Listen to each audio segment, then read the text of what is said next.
All right, good morning, everyone. Want y'all to be casual like me. My visible embarrassment is I go out and get everything in the car but my coat. So I come to work today to get out, pick up everything, look around, there's no coat. So I'm sorry. First time in my life I've done that, I might add. Sure. I went back and got Well, feel free to take it off. All right, we've got a fairly busy agenda today, and we've had a couple of requests. I've got, I know, Representative Kidd. Glad to have you this morning. We'll let you be the first one on H.R. 1611. Can you get over there? I'll turn your mic on for you. Thank you, sir. I apologize for bringing this to you because it's such a simple little resolution. Basically what it is, Mr. Chairman, is nothing more than the legislature saying, asking this company from Alabama to come to Georgia and talk to the city and the county in Baldwin County. And if they agree, then the company from Alabama might open up a business in Milledgeville for biofuels and use some of our pine trees. Obviously, it carries no effective law. It's just the people wanted a piece of paper, so I said, if you need a piece of paper for bring 40 jobs to Milledgeville, I'll try to get you a piece of paper. And that's basically all it is, Mr. Chairman.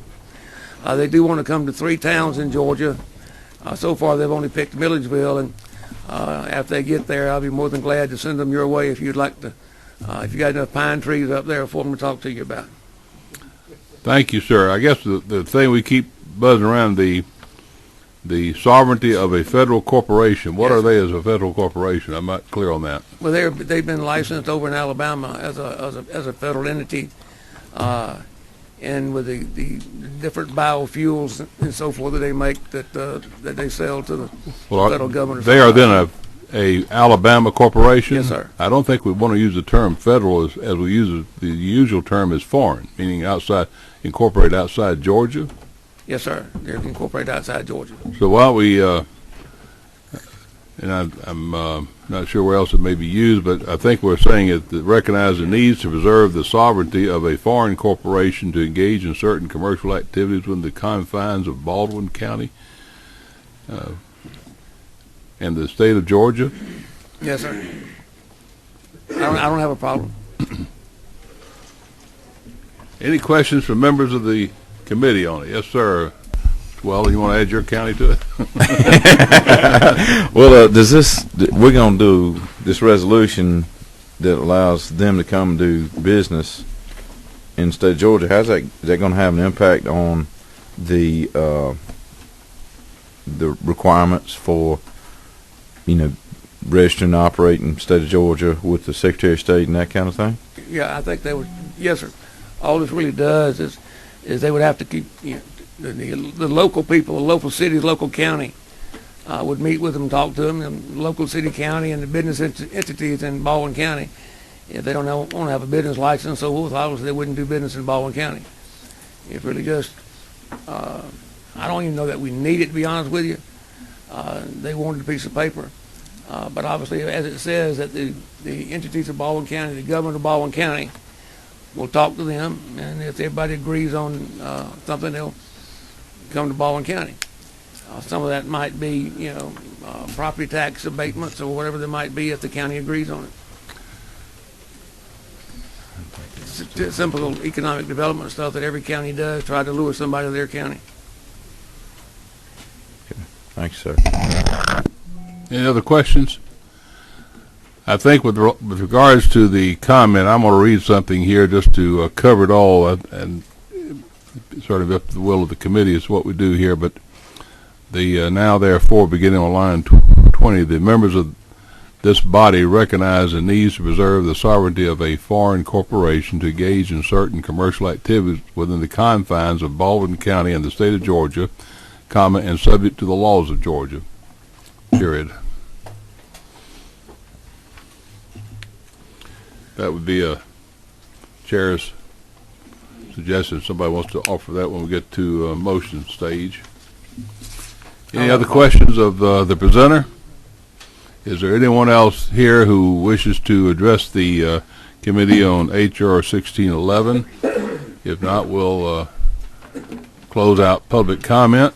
The resolution is now in the rest of the committee. Do we have any discussion? There being no discussion, the chair will entertain a motion. Do pass, Mr. Chairman. We have a motion do pass. It's been seconded. Do we have any discussion on the motion? Yes, sir. You discuss her. Okay. Do we have any proposed amendments to the motion? Yes, sir. Certainly, Mr. Chairman. I'd like to offer an amendment that just arrived on the top of my folder, and that would be on line 20 to strike federal and replace it with foreign, and then to strike comma Georgia period on line 22 and replace it with and the state of Georgia comma and subject to the laws of Georgia. So it would read, of a foreign corporation to engage in certain commercial activities within the confines of Baldwin County and the state of Georgia, comma, and subject to the laws of Georgia, period. Is there a second to the motion? Second. It's been seconded. We have discussion on the motion. Yes, Mr. Chairman. I think we got several here. Mr. Crawford, did you have yours? Is that yours, Ms. Evans? Oh, I have an amendment. Oh, have an amendment. Okay. Yes, sir. Mr. Lindsay. Thank you, Mr. Chairman. Shouldn't we be changing foreign to every place? Yeah, I didn't know there was places in there. They're like Yeah. half a dozen. Well, I didn't get into the body of it. Yes. I mean, but perhaps, if I may, would be appropriate for me to make an Amendment to your amendment. By simply replacing Federal. Fine federal with foreign. I'll accept that as a friendly amendment to the amendment if the seconder will agree with that. Yes, sir. All right. We have. Sorry? What, the online agent says non-federal, did you want to make that non-foreign? Yes. Uh, Or Georgia. I was going to make it Georgia. That's going to be my next motion. Yeah. We have an amendment to the amendment, and that's been accepted, except as to the provision where it says it is. none federal, We'll change that to Georgia. and that'll be George as part of your amendment to the amendment. All right. And I'll accept that, and so will Representative Aller. All right. We have an amendment then. Let's take that amendment first. All in favor of the Jacobs amendment as amended. If there's no further discussion, the chair will call for the question. All in favor signify by saying aye. Aye. Opposed, like sign. Motion carries. Got another one. We have another. Hold it. We aren't through yet. We have another question. Okay. That's yours, Mr. Weldon. Got another Push. amendment. My button. Well, I've got another amendment. Take care of. Okay. And When will I get another amendment? okay, you want to do your? Well, she has her button pushed. So we get Mr. recognized. Chair, thank you. Mine is a question. It would have been a friendly amendment to Representative Jacobs, but on line 8 or 9, you may want to put what you added to line 22, subject to the laws of Georgia, because you're referring to entering into a joint venture. So it should follow the same thought. Should be subject to the laws of Georgia. And I would offer that as a friendly amendment. You want to read out your amendment then, please, ma'am? Whereas it is of further importance that such foreign corporation have the ability to contract with Georgia corporations and enter into a joint venture with Water Energy Technologies Incorporated, State of Georgia, and others subject to the laws of the State of Georgia, and semicolon and. Because Okay. you'd have the same problem. that And you- others, comma, subject to the laws of the state of Georgia. Yes. All right. That is the amendment, and we have discussion on the amendment. I'll recognize Mr. Weldon. Pull your mic over, please. If I could address the authors, could we say instead of subject to, in accordance with the laws of the state of Georgia? Is that That's fine with me. I was trying to be consistent with what we added on line 22, and it says subject to rather than in accordance with. So either one and means the same to me. okay, and where it says in line 7, it says whereas if is, could we say whereas it is? Well, that should have been it is. That was the other amendment. Please note that Ms. Travis did not draw this up. There was never any doubt about All right, that. we're going to take the correction of the language on line 7, just as the chair will recognize that as correcting of language, whereas it is. So strike out if and put in it. And then I think your motion is going to be addressed to the end of line 9, comma, state of Georgia and others, comma, and you had, Mr. Weldon, you... In accordance. In accordance with the laws of the state of Georgia. And that is offered as an amendment. Is there a second to the amendment? Second. Second, that will be, whose amendment? It's mine, but with the friendly All right. amendment, I accept it. Any discussion on the amendment? Mr. Chairman, I'm sorry, was there a striking of Baldwin County, Georgia? Is that- No, ma'am. No. You didn't. How do we word that above? We said, we use Baldwin County and the state of Georgia. I'll get to that next. Let's take the amendment, then we'll go back and clear up that language too, Ms. Travis. All in favor of the amendment signify by saying aye. Aye. Opposed, like sign. That amendment carries. I think what Ms. Travis is recognizing is we say Technologies Incorporated, comma, Baldwin County, Georgia, and the state of Georgia. No, it would not. How would you suggest wording there, Ms. Travis? When Representative Stevens read it, I didn't hear her say Baldwin County, Georgia. That was my question. I meant to say it. I had to Okay. resist saying DeKalb. But it was Baldwin. That's fine. I think that's fine then. Any other amendments? Mr. Chair, I think this is it. Correction, line 10, whereas it should be is of also. It is also, It's also imperative. my goodness, who did draw this up? Where? Oh, well, never mind. All right, that would be a correction the chair will accept. In place of we'll put is on line 10 after whereas it is. Anything else on corrections? If not, the chair will call the question, which is a due pass of H.R. 1611 as amended as a committee substitute. All in favor signify by saying aye. Aye. Opposed, like sign. Motion carries. And thank you, Mr. Kidd. If I come back here again, I'll promise you something will be in better shape. Good. Did we ever go through the committee? Subcommittee? Did not, that's right.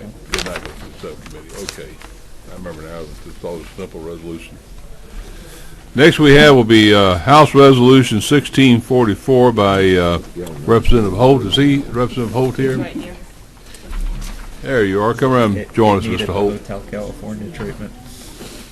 And if you have anyone you wish to come with you,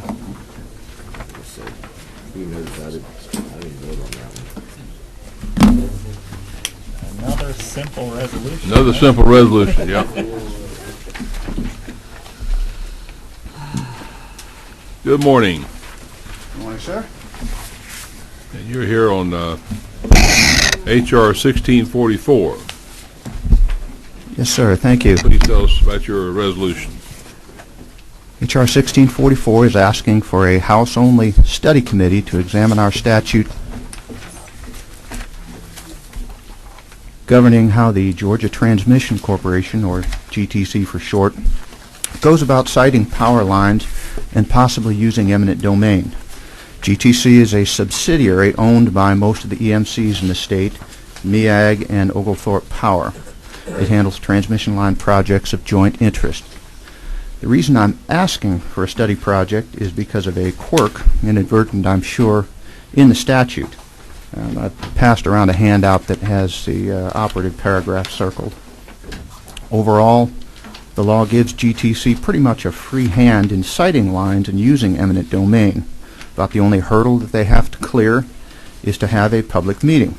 Beyond that, however, while the law directs that they must consider alternative routes and non-cost criteria like land use and environmental concerns, it gives no actual weight or standing to such other interests. That gets us to the crux of the matter. In order to demonstrate compliance with the statutory language about considering these other items, GTC is putting out a consistent public relations message emphasizing the importance of alternate routes, land use, and environmental factors. And that's where the second handout I have sent around is focused. It's copies of some of GTC's public relations material. But because GTC is not bound to these other factors, it appears that they normally cite the lines based solely upon cost. In other words, the law has created a sort of perverse dynamic causing GTC to mislead our constituents in the course of trying to comply with the law. Whether you think land use and environmental concerns should be part of the decision process for citing lines or not, I suspect we can all agree that our constituents deserve better than something along the lines of a bait and switch experience. That's why I'm asking to examine this through a study committee. Thank you, sir.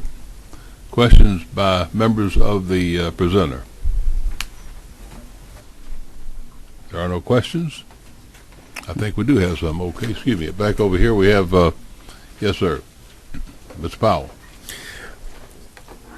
Are you proposing that this study committee look at creating another agency that then anybody who wants to route a transmission line after they go through all their route studies, all of their mapping, all of their proposals, all of their cost analysis, that then they've got to go to some kind of agency that has oversight who then has to make the final decision approving that?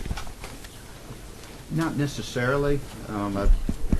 I've included the fact that there's only a handful of states that don't have an oversight agency, just for information, but have actually attempted to pursue a bill earlier in this session with the idea of trying to do some things short of that. So I think it could be attacked from either side. I just want that to be part of the discussion, is all. I mean, so what do you expect that this oversight committee or this study committee is going to do? What kinds of recommendations could they come up with? I would hope that we can try to get our arms around the idea of, our constituents are upset that they're hearing two different things. They're hearing that non-cost considerations are important, and yet the lines are primarily being cited based upon cost only. And obviously we need to deal with that for sure. It certainly seems clear to me, but obviously not necessarily to everybody else. Most people, when they hear this public relations material about how all these different factors should be important in citing a line, seem to think that yes, indeed, they are all important. And if that's the case, how do we build them into the process to make sure that they're all observed? Would it be better to do it by putting it under some kind of oversight, or would there be some way to simply define these other factors as important in the process, and it could be used by the parties when they're dealing with each other, perhaps in court or wherever, short of having to be handled by an oversight agency? I'm open-minded as to how to approach it. I'd like to learn enough to come up with a better idea about that. Mr. Weldon. I waive, Mr. Chairman. Let me ask of you, Mr. Holt, do you know if Georgia Power, which would be the other, or Southern Company, I guess it's through Georgia Power, do they have any organization such as the Public Service Commission provide oversight or approval of route lines if they are considering, say, a high voltage transmission line? Not that I'm aware of. Okay. That's all I have. Is there anyone else? Any other questions, of the presenter? If there are none, do we have anyone else in the audience who would like to address the committee on HR 1644. 1644? Got an order here. Excuse me. 1644. Anyone else? Yes, ma'am. If you'd like to come forward, please give us your name and if you're representing an organization.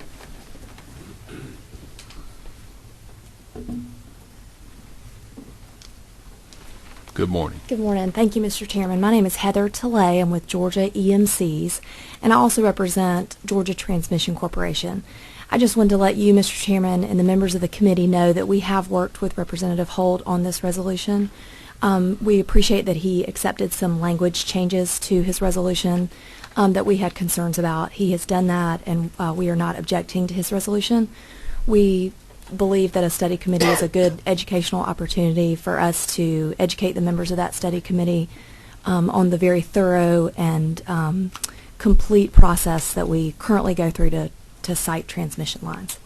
Thank you so much, Ms. Tilley. Hold on before you leave. Do we have anyone who have questions of Ms. Tilley? I have one question. I never have been clear. Does Georgia Transmission Corporation, does it have its power of eminent domain come through state law, or is it done by agreement with Oglethorpe Power Corporation, or do you know?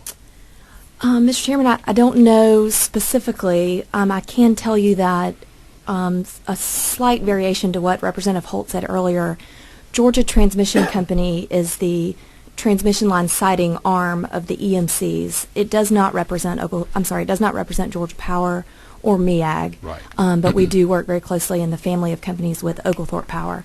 The answer to your question, I'm sorry, I can find out for you. But they do acquire transmission right away. Yes, sir, we do. And I wonder when they do that if they are under the power designated of eminent domain to them, or do they do it as a like subsidiary of Oglethorpe? I believe that state law gives us the direct power of condemnation when absolutely necessary. Of course, that is a last resort. Okay. And a rare occurrence in these transmission line sightings.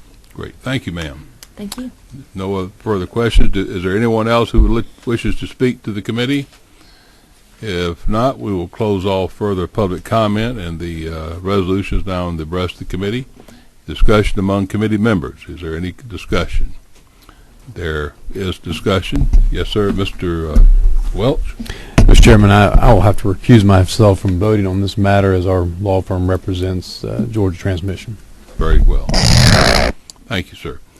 Any further discussion? There being none, we will move to motions. Do we have a motion? Due pass, Mr. Chairman. Motion is due pass of H.R. 1644. Do I have a second? It's been seconded. Any further discussion on the motion? If not, we'll call the question. All in favor of the due pass resolution H.R. 1644 signify by saying aye. Aye. Opposed, like sign. We have two noes. All right. I think the rule of the chair is it passes. Thank you. Thank you, Mr. Chairman. Thank you, everyone. Thank you, too. Somewhere I got off base on my listing of how did I get his up next? Well, I guess the question is that the same one? I didn't know. It did have that one. Yeah, this is a different one. Get that one out of the way. Hate to use that one. Thank you. Next, we have Senate Bill 50 by Senator Hamrick. I don't know if Senator Hamrick's here yet. If not, it's a see if Chairman Hamrick's out there. He's not outside. We will hold that for him. We have Senator Butler. I know Ms. Butler is not available, and I think we have an understanding that Ms. Oliver, you will be presenting on behalf of Senator Butler. Senate Bill 52. We'll bring up Senate Bill 52 as the next bill for review. Thank you, Mr. Chairman.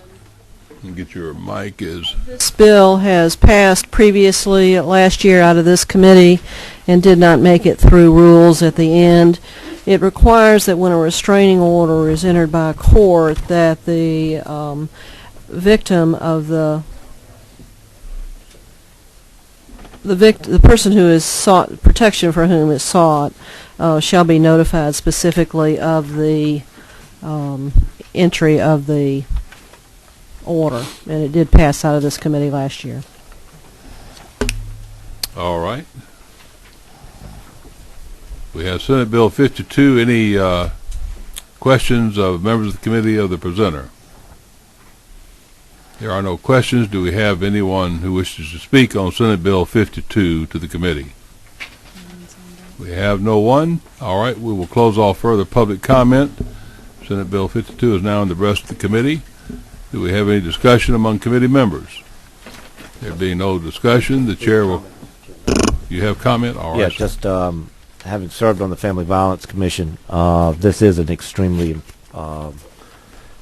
serious issue with a lot of the folks who are the victims of family violence, and I certainly hope that the committee will pass it and we can get it on the floor of the House. Thank you. Any further comments or discussion? If not, the chair will call for any motions. Do we have a discussion? Mr. Weldon, is that what you're... Yes, sir. Discussion, please.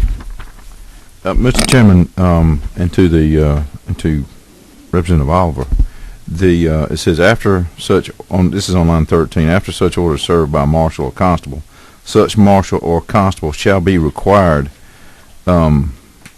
Should we take out the words be required and just say that the constable shall notify the protected person by, etc. Would that be a more direct way for requiring that? I would have no objection All right. to that. You want to make that in the form of a motion, Mr. Weldon? Yes, Mr. Speaker. State your motion. On line 14, after the word shall, delete the words be required to, so it'll read on line 14, afterward constable, such marshal or constable shall notify the protected person by electronic, etc. All right. In discussion, do we have a second, first of all, on the motion? Second. We have a second on the motion to amend by Mr. Weldon. Any discussion on that motion? If not, we'll call the question. All in favor of the Weldon amendment signify by saying aye. Aye. Opposed, like sign. Motion carries. We have a button over. Was your button pushed, Mr. Lindsay? It was, but it's moot now. It's moved now. Okay. Chairman, we never took a motion. We didn't take a motion yet? We didn't take a motion. I beg your pardon. Chair has been pointed out he is in error. We haven't had a motion on the due pass or any motion on Senate Bill 52. Let me correct that by first calling for a motion as to Senate Bill 52. We had a motion due pass and seconded. I will go ahead and state that the amendment we have already acted on is accepted by the chair as voted on. Do we have other amendments? I believe we have. Is it yours, Mr. Welch? Yes, sir. Just to be consistent, we have the same language on line 42. And I would make a motion that the language be required to be struck from line 42. So we're striking be required to on line 42. That is the form of a motion by Mr. Welch. Do you have a second? It's been seconded. In discussion on the Welch amendment, there being no discussion, the chair will call for the question. All in favor of the Welch amendment signify by saying aye. Aye. Opposed, like sign. Motion carries. We have Mr. Jacobs. No, I wait. Mr. Jacobs waits. Do we have any other motions? There being none, the chair will call for the question. I'm sorry, Ms. Travis. Excuse me. Change the effective date on line 52 to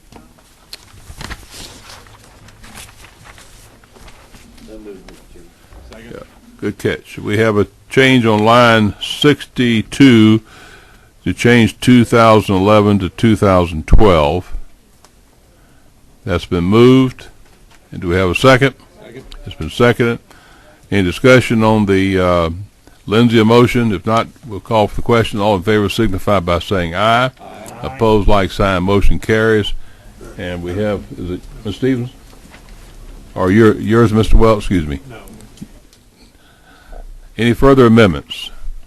If not, the chair will call for the question, which is a due pass to Senate Bill 52 as amended as a committee substitute. All in favor of the motion signify by saying aye. Aye. Opposed, like sign. Motion carries. Thank you. Next we have is I'm going to call on, have we seen Senator Hamrick yet? Not yet. We'll have Senator Stone, Senate Bill 107.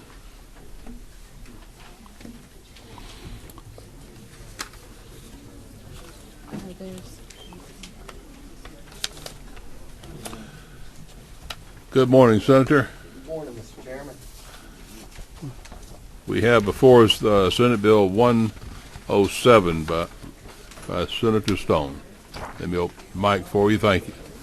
This bill is very simple. It raises the maximum fine for contempt from $500 to $1,000. This is done at the request of the Superior Court judges in my Augusta Circuit.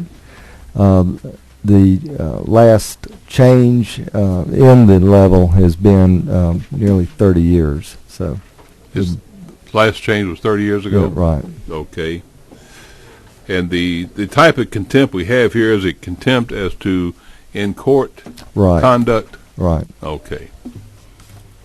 Any questions by members of the committee of Senator Stone? All right. We have no other comments as far as the questions, Senator. Do we have anyone else who would like to speak to Senate Bill 107 in the audience?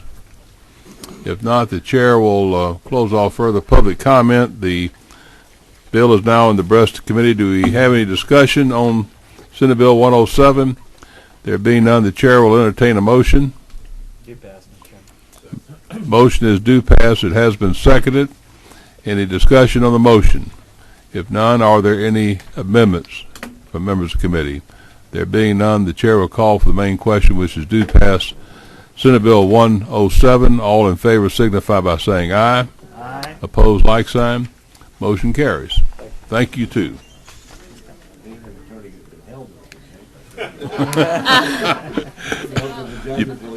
Maybe.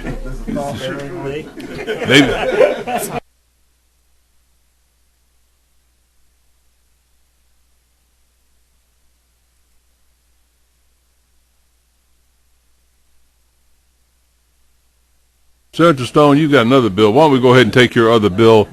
I beg your pardon. I didn't realize you had a second one. I just recognized it, and I'll take up next Senator Stone's other bill, which is Senate Bill 351. I'm sorry, 333. Excuse me.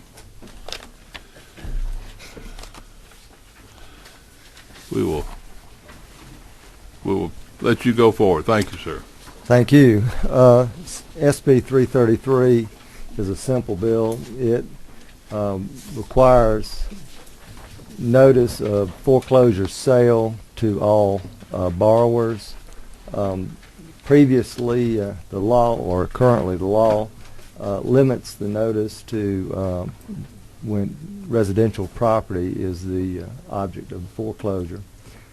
So this would protect farmers, small businesses, any other non-residential borrower from having their property foreclosed without having first received notice of the sale and the sale date. All right. Questions by members of the committee of Senator Stone? There are none. Let me ask, Senator, the notice we talk about would be, for instance, if you have a second security deed holder.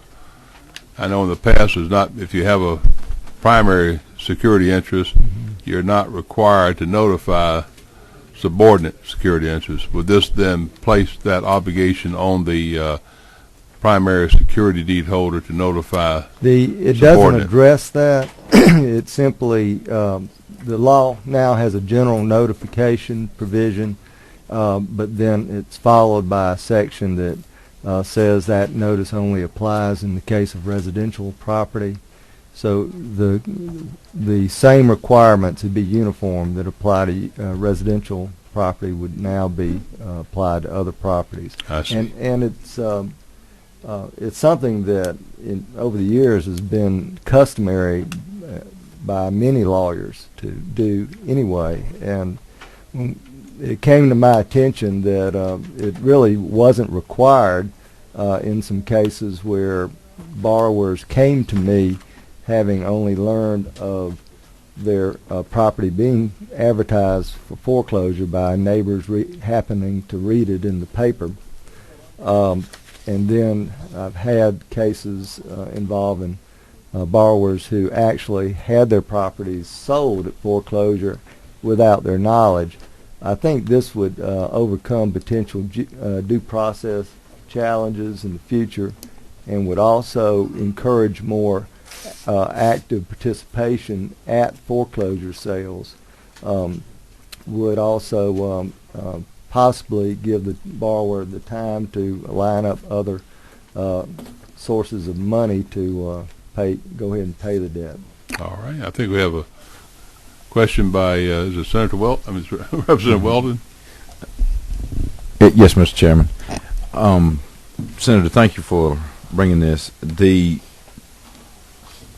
commercial property is not required to, if there's a commercial note, they don't have to send the mailed notice out to the borrower. Right. The only requirement now is that it be advertised in the paper. And this would require, in addition to the notices published in the paper, to send out the mail to the borrower, right, or borrowers.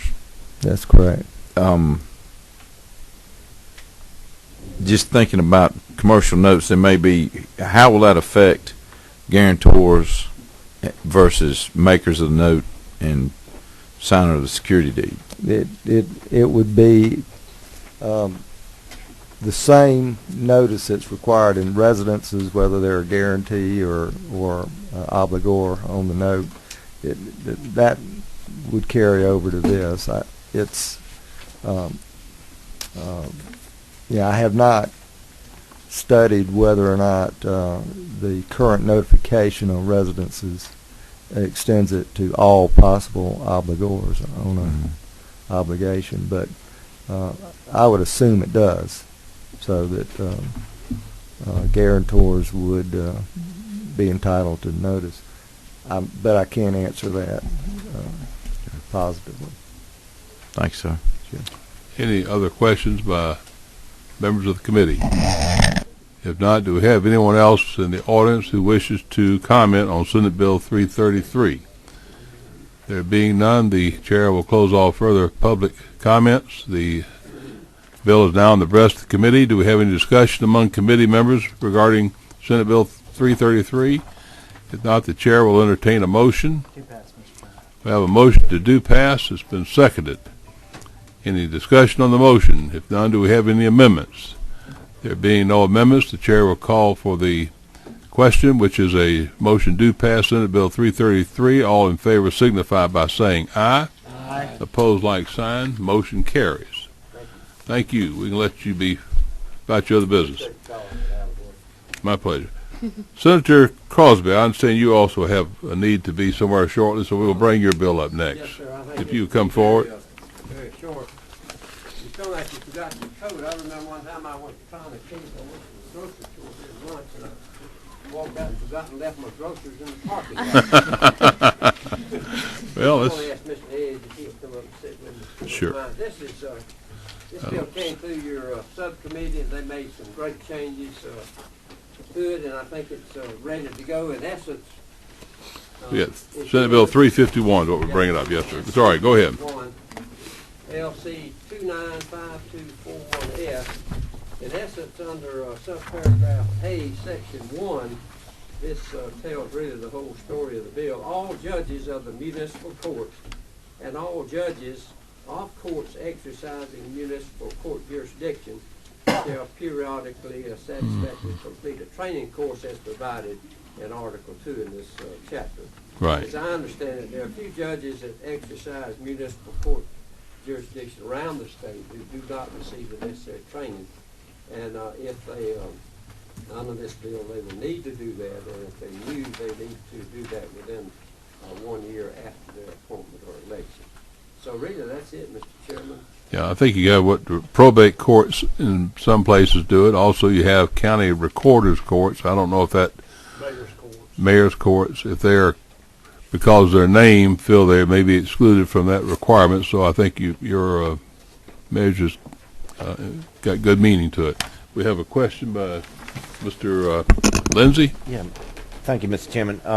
Perhaps someone can sort of remind me, didn't we cut back on the training a couple of years ago when it came to magistrate court judges because of the financial difficulties we were in?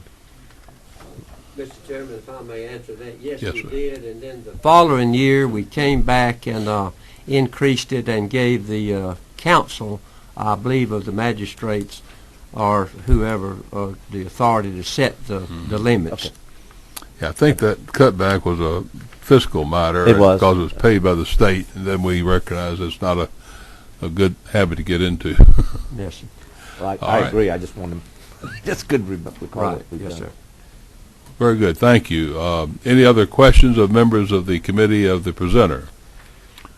There being none, is there anyone else in the audience who wishes to address the committee on Senate Bill 351? Mr. Chairman, we represent the Council of Municipal Court Judges, and we're in support of the bill and appreciate the work the Jacobs Subcommittee did on perfecting the bill. Thank you. These very thorough. There being no other comments, the chair will close off further public input, and Senate Bill 351 is in the breast of the committee. Do we have any discussion among committee members? There being no discussion, the chair will entertain a motion.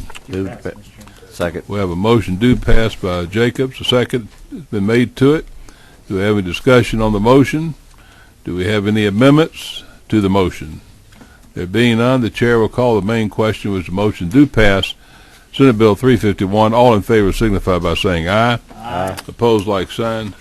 Motion carries. Thank Mr. you. Chairman, Yes, sir. members of the committee. Do we have any other senators we have waiting? I'm not sure. Who is? Mullis here. Mullis. Senator Mullis. Senator Mullis. Chairman Mullis. is Okay. out there. 492. There he is. Good morning, Senator Mullis. I'll call on Senate Bill 492. Had on my finger, but didn't. Senate Bill 492 will be the next for consideration. Why don't you get one out of there for me? We'll get one for you right away.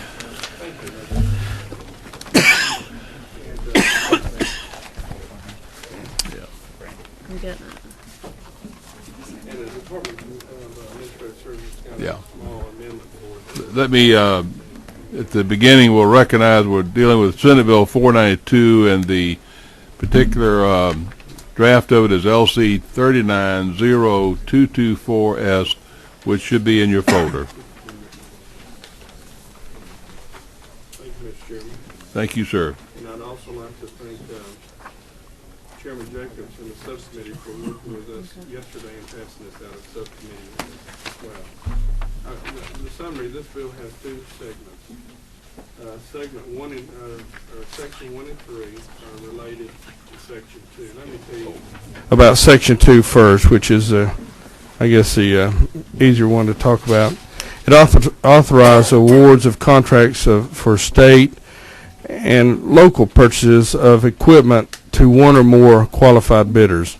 In the past, sometimes the bids would just be segmented to one supplier, perhaps, and this opens it up to a multiple or multiplier of bids and different equipments, and especially heavy equipment. In fact, before this bill, it was often hard for Caterpillar to even be part of the bid package, and of course now they're coming to Georgia to build their fine equipment, and we're very proud of that.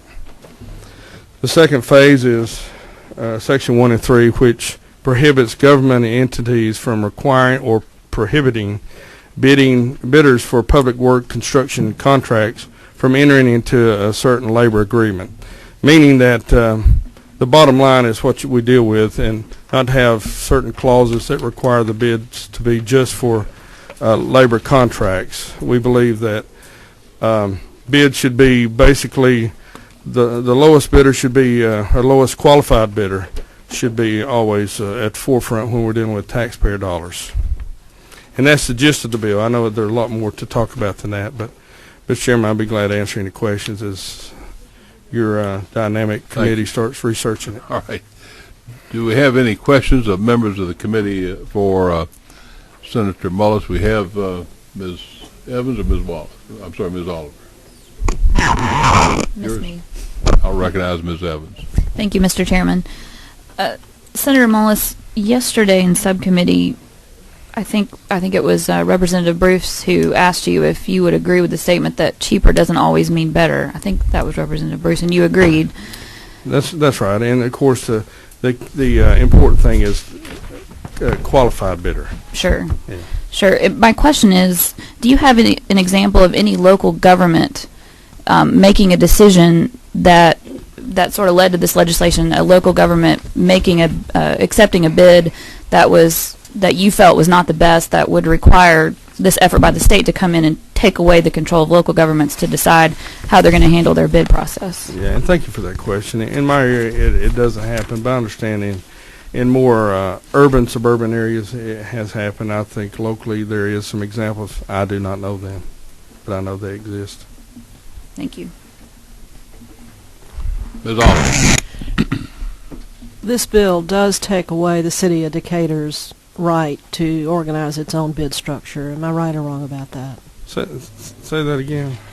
My city of Decatur, this takes away its right to organize, manage its own bid process. Am I correct about that? Yes, it requires that there is more openness in their bid, that all entities can bid, not just ones that are organized labor, but those that may not be organized labor. But you agree it redefines City of Decatur's opportunity, rights, authority to manage its own bid process? Probably. Further questions of Senator Mullis? There are none. Let me ask Senator Mullis before we get to other hearings. Do you have other persons? Do you have a person who will be the presenter of this bill on the floor? Yes, Representative Hembry. Hembry? All right. Yeah. Thank you. Because Section 1 and 3 are his bill that you've already passed on the floor. All right. Thank you for your help. We have others who'd like to also address the committee. I'll begin with, in order of their sign-up is Neil. No? Right here. Senate Bill 292. This is 492. I'm sorry, 492. My mistake. Ben Myers. Mr. Myers. Too many 92s there. Yeah.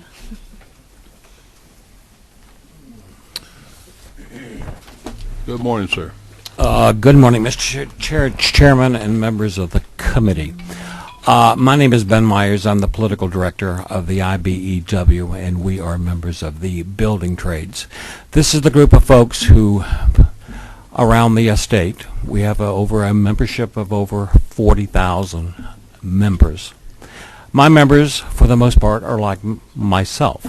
We are conservative when it comes to the physical matters of the state.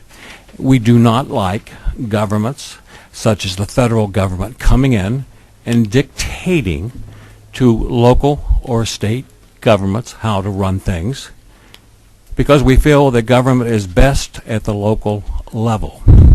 We have legislation before us today that you are trying to rectify a condition that doesn't exist.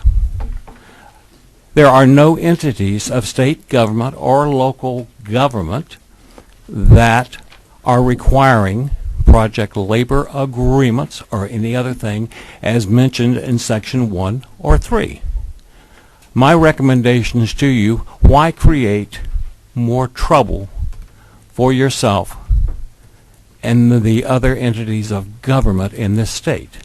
At the proper time, I request that you remove the language from this bill. It does absolutely nothing to solve a problem. We don't have one. Why create laws and telling other government entities what they can and cannot do? I'll answer any questions if there are some pertaining to what I've said. Thank you, Mr. Myers. Any questions of Mr. Myers by members of the committee? There doesn't seem to be any. We appreciate you coming before the committee today, sir. Thank you. Thank you, too. Anyone else who wishes to speak to the committee on Senate Bill 492?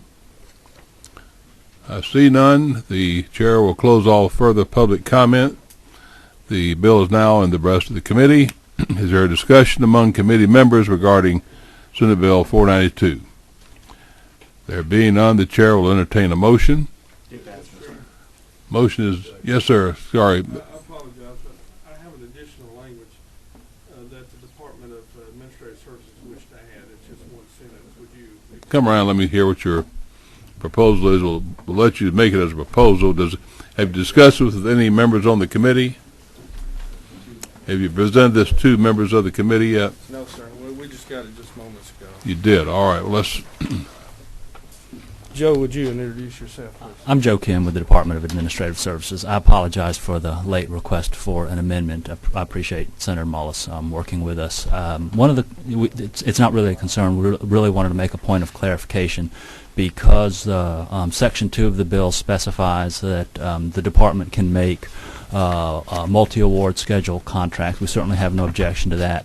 But since it specifies commercial use equipment, we want to make it clear that we're not just limited to commercial use equipment in terms of being able to make the multi-award contract, because we make multiple award contracts on other contracts as well, and would not want to lose that ability because of an interpretation that it's limited because of this particular statute. I think we had some discussion yesterday at subcommittee about that. Yes, sir. Have you proposed any wording that you'd like to present to the committee for consideration? Mr. Chairman, it's in the Legislative Council right now, and we were hoping to be back before this, but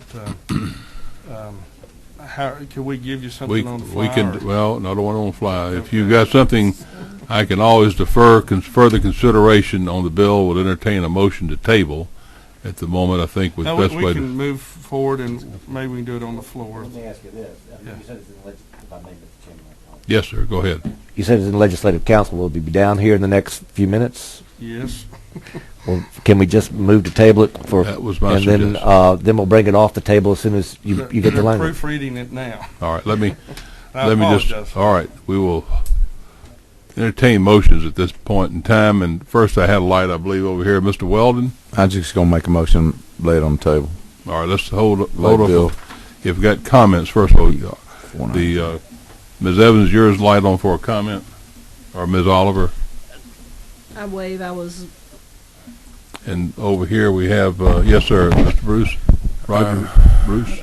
Unfortunately, I'm going to have to leave before that gets down here, but I just wanted to be on record as being opposed to this legislation.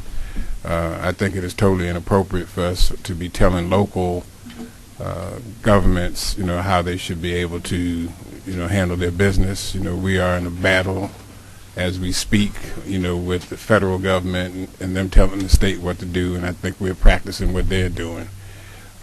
So I just, unfortunately, have an emergency, and I'm going to have to leave. We understand. I want to be on record. Appreciate your comments. I will entertain a motion at this time. Motion to lay it on the table. Motion is to lay on the table. Is there a second to the motion? Motion takes priority over any other motions. The chair will call the question. Motion is to lay on the table. All in favor signify by saying aye. Aye. Opposed, like sign. Motion carries. Please advise us when your amendment gets here. We'll have it published for one thing. Yes. Yeah.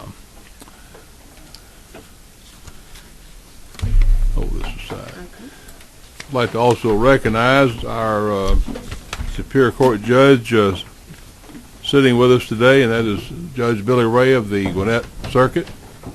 Happy to see you here, sir, and appreciate you being with us. Where is my list of bills? It's Lost right it. here. Oh, where did I? Keep me going. Keep me going. Do we have Senator Otterman here? Let's bring her in. We will call up for consideration Senate Bill 372 is sponsored by Senator Unterman.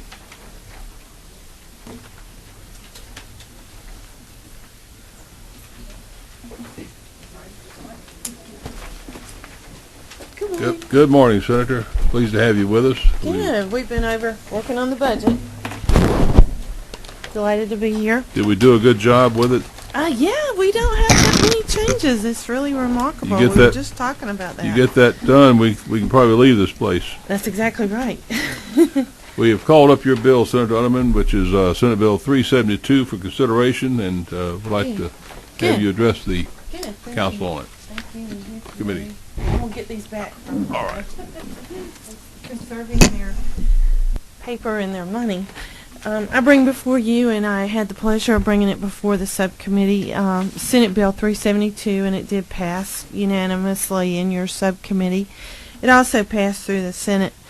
unanimously, and I think it's because the merits of the bill and the trying to help veterans organizations and deceased veterans out. And this bill involves cremated remains of veterans. And unfortunately, there are many veterans who pass away and they are cremated, and their disposition of their cremains ends up on a funeral home shelf. And across the state, some of the funeral homes and the funeral home directors have been very good at working with nonprofit veterans organizations in identifying these cremains. And if they aren't identified and you cannot find a family member, then the proper organizations who are used to doing military funerals provide proper burial. And it's a very, very nice ceremony.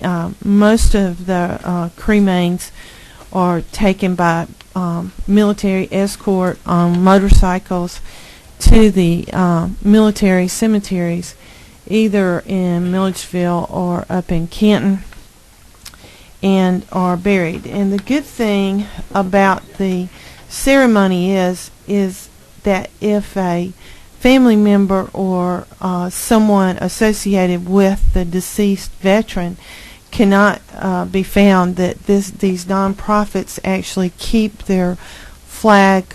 And if someone comes forward, and there has been families that have come forward 2 years later, and they actually give them the flag that was used in the ceremony, and a lot of these people are very, very grateful to know that their family member is not sitting on a shelf in a funeral home, and that they were given a proper burial.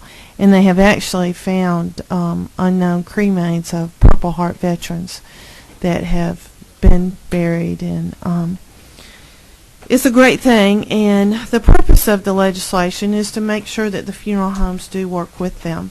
And we've had several hearings on this, making sure that HIPAA laws and Social Security numbers and redactions are done so that none of that is infringed on.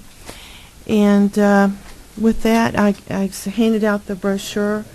There is a nationwide project, Missing in America, and we're very fortunate in Georgia. And the way this bill came to me is in Beaufort, Georgia.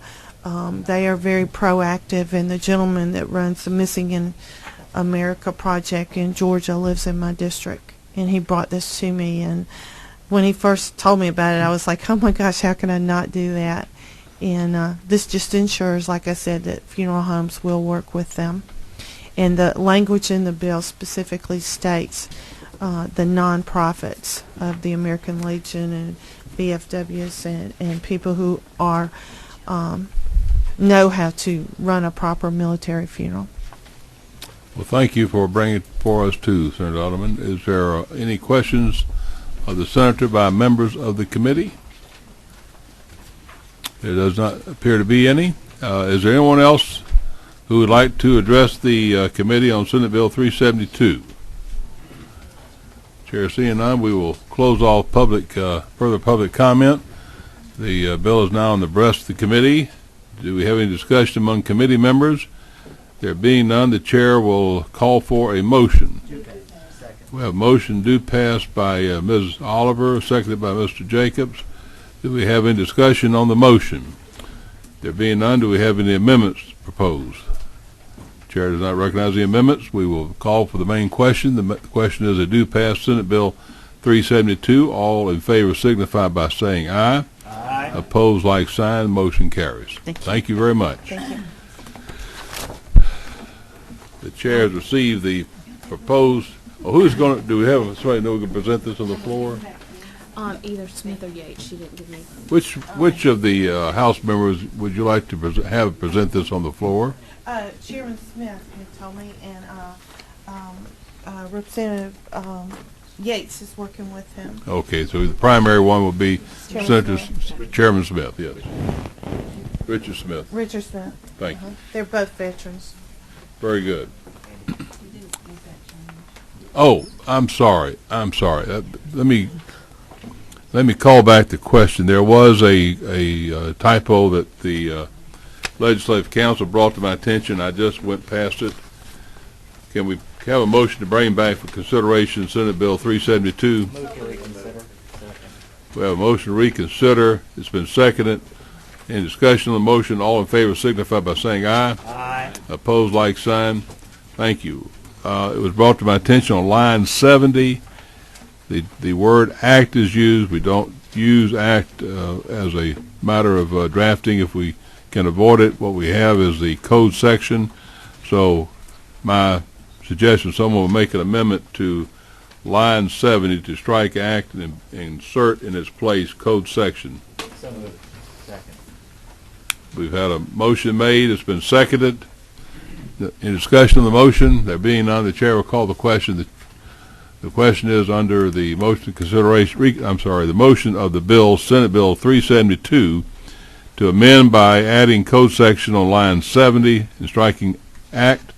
All in favor signify by saying aye. Aye. Opposed, like sign. We will again reconsider the motion for passage of Senate Bill 372. Do we have a motion? Motion is due pass. In discussion of motion, to be none, the chair will call the question. All in favor of the motion which is due pass Senate Bill 372 as amended as a committee substitute signify by saying aye. Aye. Opposed, like sign. Motion carries. Thank you. Thank you. We've had brought to us a Senate bill substitute on 492. The chair will entertain a motion to bring Senate Bill 492 off the table for further consideration. So moved. Second. It's been moved and seconded. Any discussion on that motion? Not, the chair will call for the question. The question is to remove the table for further consideration Senate Bill 492. All in favor signify by saying aye. Aye. Opposed, like sign. Motion carries. We will ask for the Senator Mullis and your Mr. Kim, I believe it is, to come back to us and address, if you will, please, the proposal you have as to inserting change language. Mr. Chairman, thank you again for your tolerance of us. It's on Section 2, page 3, the letter C. Nothing in this paragraph shall limit multiple awards, scheduled contracts to commercial use applications. This just expands that bid process to everything other than just equipment and so forth. All right. So this just gives you a better, government entities a better chance to get the best price, the best package. May I suggest we're talking about actually a code section as opposed to a paragraph? Whatever you prefer. A prefer. separate paragraph.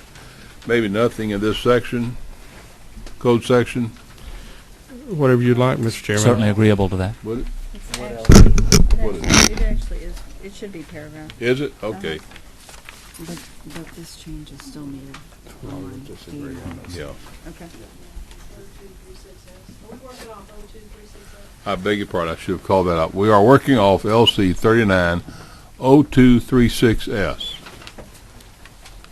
Does everyone have that copy before them? My apologies. And the proposal to be inserted, and this is the only change that's being suggested, is line 7374, which is paragraph C.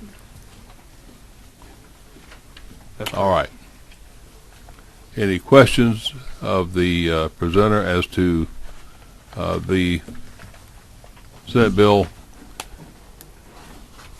492? If not, we'll close off further public comment. The bill is now in the rest of the committee. Do we have any discussion regarding Senate Bill 492 as a committee substitute? Ms. Oliver? I just wanted to make sure I understood exactly Yes, ma'am. what this DOAS amendment. Previously, the bill was limited to a certain kind of contracts, and you, by entering this amendment, don't wish it to be limited but relate to all No. businesses. Am I understanding that correctly? Can you give me an example about what's a non-commercial use application? That's what I can't figure out. Office supplies, cleaning supplies, furniture. So it was limited to construction type. What was it? What was the limitation before that we've now taken away? the definition to commercial use equipment, I believe on page 2. So it only related to engines. Right. So now it's every contract of every kind that City of Decatur wants to bid for. Oh, this only applies to state contracting. So it does Section not 2. apply to any Right. other municipalities. Correct. Section 2 is limited to the State Purchasing Act that governs how the state establishes its contracts.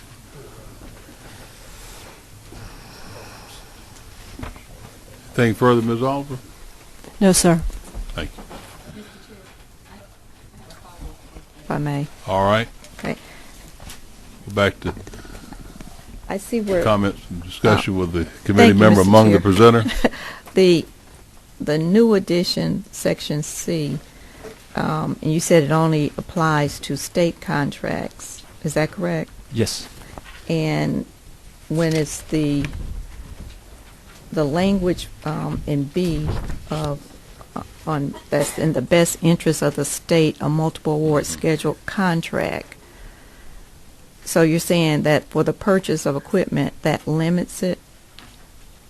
I'm trying to find the language that limits The concern that I had was that because this specific code section says that the department has the authority to make multiple award schedule contracts for commercial use equipment as defined in the code section, because the statute specifies that one particular class of items, that there's an implication that it only applies to that class of items. So we wanted to be very clear that we can actually do it for more than just that class of items. But can you give us the language in the bill that only allows for the DOAS to look at multiple award schedule for commercial bids?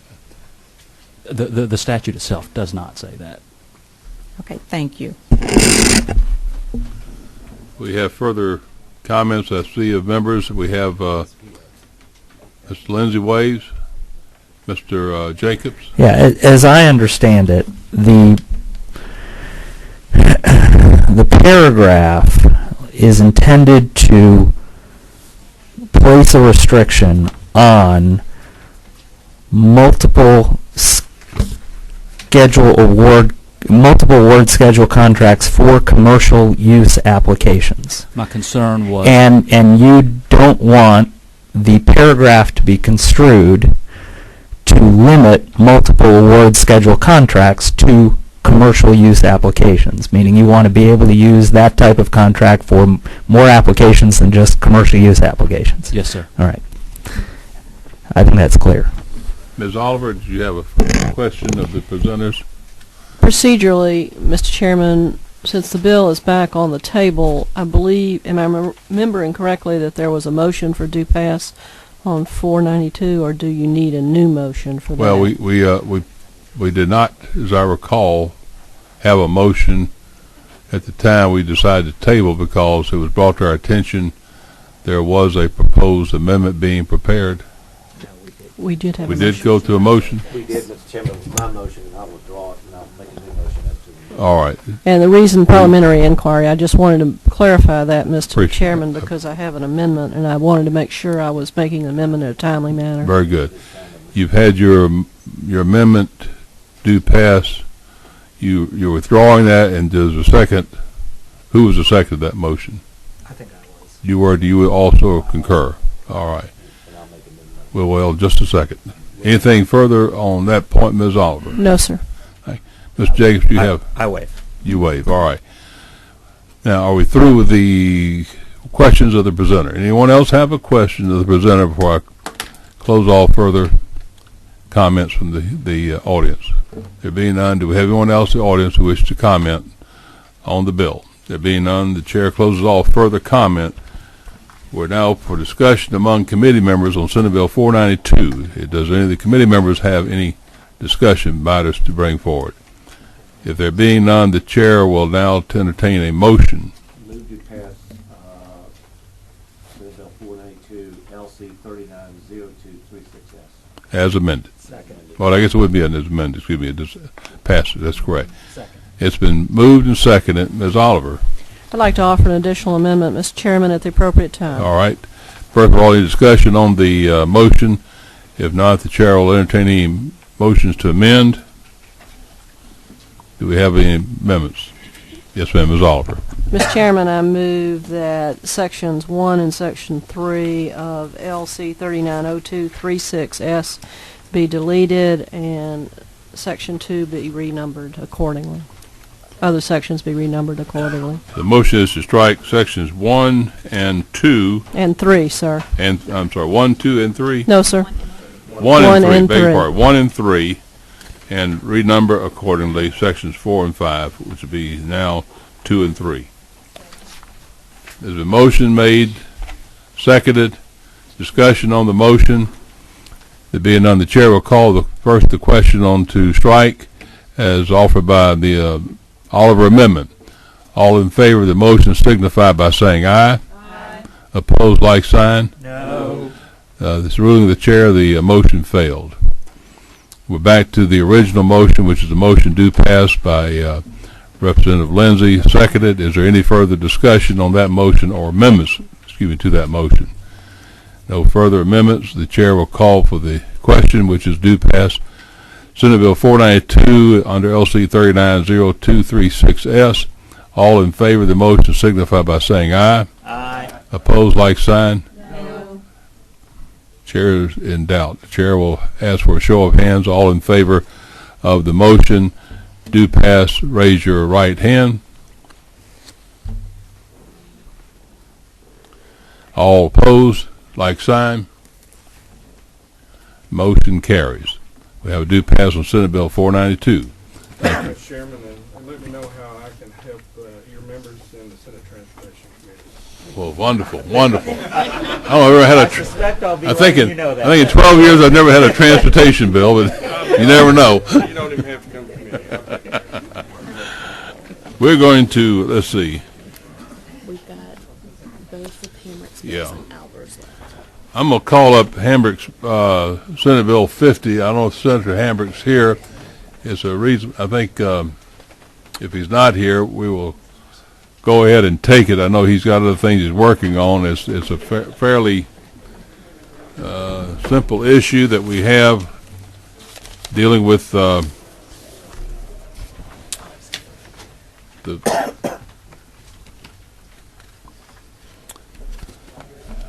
we passed this the other day, in fact, right? Yes, we did. And so what we need to do at this time is have a motion to reconsider since it was actually passed out of the committee and is now in need of being amended. So the chair will entertain a motion to reconsider on Senate Bill 50. The chair will entertain a motion on Senate Bill 50. Motion to reconsider. Motion made. Seconded. All right. All in favor of the motion signify by saying aye. Aye. Opposed, like sign. What we did is we passed, and I'll state for the purpose of Mr. Hammer, since he's not here, if you look on Section 1 at the bottom, there was a provision that was formerly in the law that addressed the moving of a trial courtroom activities out of the courthouse when the courthouse was not accessible, and that would come in a situation you may have repairs being made to the facility or the courthouse, the court itself. So we agreed with the striking of the language without the consent of the accused and had that as a period. In fact, we've had brought to our attention the concern of some members of the bar that should not be anything other than another governmental building, because there has been a time in the past where suggestion was made as an example to use a church for that purpose. We felt that would not be an appropriate place to have a trial conducted of a defendant accused of criminal conduct. So we felt the appropriate language, and I think I don't have Senator Hamrick here, or the judge that proposed this was Judge Matt Crawford, but they are in agreement to limit that to a governmental building with appropriate facilities. And I would ask that this be reviewed and if it's agreement with the members of the committee, someone consider making a motion to pass Senate Bill 50, LC 295240S. Yes, sir. Mr. Lindsay. Courthouse, here's a scenario. Courthouse burns down. The county wants to rent some space in a commercial establishment in order to continue conducting the business of the courts. Does governmental building include a rental space in a commercial building? I guess you could add to put belt and suspenders on a governmental building owned or rented. I'm trying to think. Location in a governmental building which is owned or rented by the government. Yeah, I'll be more. Location is a building owned or rented by. Mr. O'Neill, sorry. Same question to follow up. I mean, what makes any particular building governmental? Is it a usufruct occupancy? Is it tenancy? Is it ownership? Is there some declaration that distinguishes realty as governmental or not?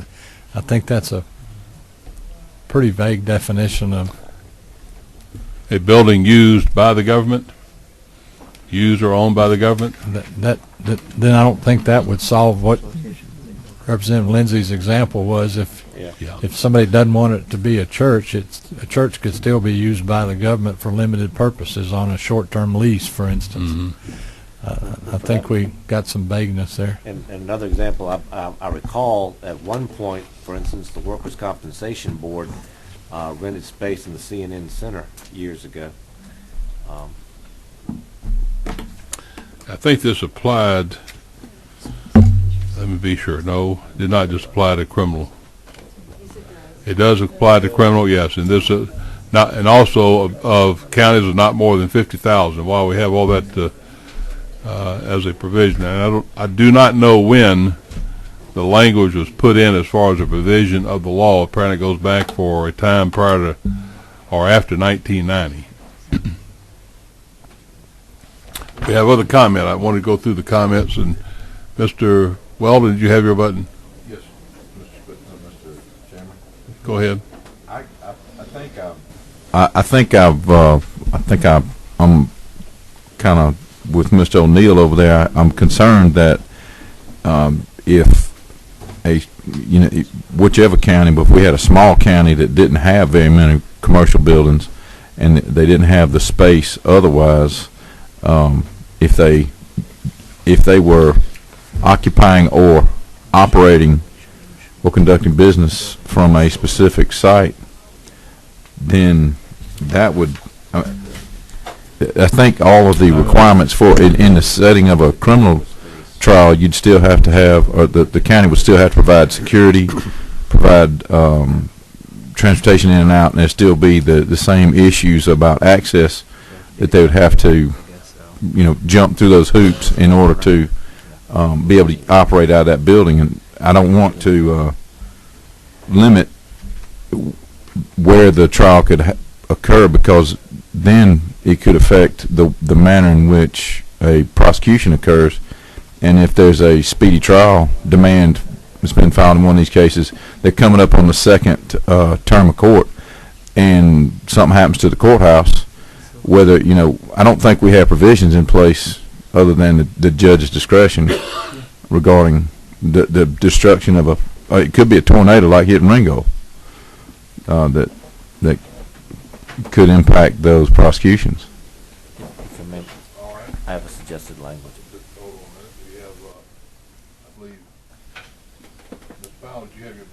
Yes, sir.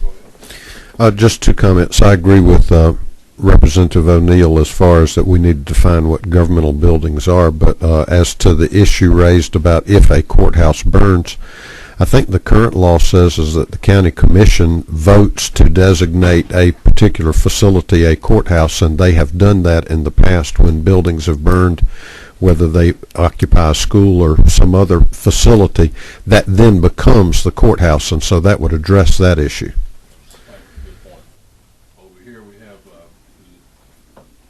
Chairman. Mr. Chairman, it's my understanding that part of this bill came about because something happened in my judicial circuit. We had a high-profile case in which a local deputy was charged with a crime. There was a bomb threat that came about. During voir dire, they moved it across the street to a local Baptist church just for the voir dire. He was moved back, subsequently tried and convicted, and the appellate court has just overturned that conviction based on the defendant moving jurisdiction. I wasn't here when Judge Crawford made that presentation or talked to you, but I do know that happened in the Superior Court of Towns County.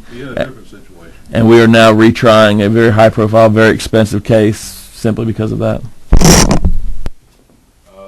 We had Mr. Jacobs here next, I think. The majority whip and I have been wordsmithing some language over here, so I'll yield to him. Okay. All right. Let's wait until all the comments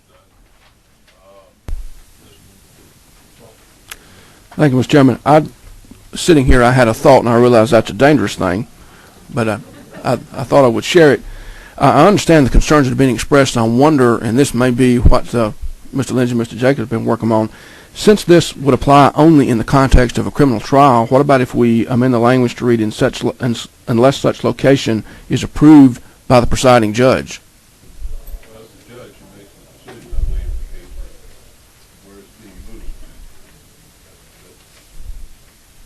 Maybe a comment, but it's one who determines that. I'm sorry, thank you. The judge is the one who's making that decision. I'm just trying to score some points with my judges. Okay. One other comment over here. Is that yours, Mr. Maddox? Yes, Mr. Chairman. Thank you. You're right. One of my good judges, Matt Crawford, was up here, and this does affect Pike County. The situation there is that the courtroom has been closed down. The courthouse is being renovated, Yep. and they've closed the courtroom and have moved it. So that was the situation that affected us, and which is the reason that I'd asked to be excused from this vote. I practice in that area. Do not wish to participate in the vote on this. All right. That's fine. That goes to the conscience of every member. Any further discussion among committee members? If not, the chair will entertain a motion. Do we have a motion? Do we have a motion to pass yet? We haven't had a motion to pass yet. I'll have an amendment. First, we take a motion on it, then Move to pass. motion is due pass, and it's been seconded. Any discussion on the motion? Do we have any amendments to the motion? Mr. Lindsay. Perhaps this will clean up the concerns raised by myself and Leader O'Neill and others. On line 25, strike governmental building and insert in its place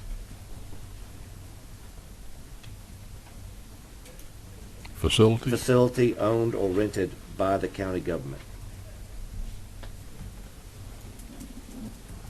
Or should it be leased? Leased? Owned or leased. Or owned or leased by the county government. By the governing authority of the county. By the governing authority of the county. That's what I said. Yeah.